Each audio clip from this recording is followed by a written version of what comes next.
Viral ang pagpasok sa freezer at paghiga sa yelo ng convenience store ng ilang netizens. For the content lang yan, pero hinahunting sila ng store para sampahan ng reklamo. Nasa frontline ng balitang yan, si Gary De Leon. Nag-iyakan na magkakaibigang ito habang ang kanilang kaibigan parang patay na nakaimlay sa chest freezer ng isang convenience store. Nakahiga siya sa ibabaw ng mga panindang yelo. For the content lang yan.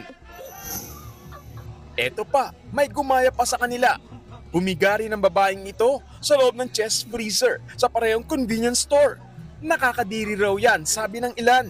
Hindi nakakatuwa dahil kinakain ng mga yelong hinihigaan. Base sa mga video, nangyari ang mga ito sa Alphamart. Nakarating na yan sa pamunuan ng convenience store. Hinahunting na nila ang mga nambalahura sa kanilang store. Magsasampa raw sila ng kaukulang reklamo sa hindi otorisadong paggamit ng kanilang mga freezer. Para sa kaligtasan ng mga customer, pinalitan na nila ang lahat ng kanilang tindang yelo at nilinis ang freezer. Nagbabalita mula sa Frontline, Gary De Leon, News 5. Mga kapatid, Cheryl Cosim po, huwag maging huli at maging una sa lahat sa balitaan. Para sa tuloy-tuloy na talakayan sa Frontline, mag-follow at mag-subscribe sa social media pages ng News 5.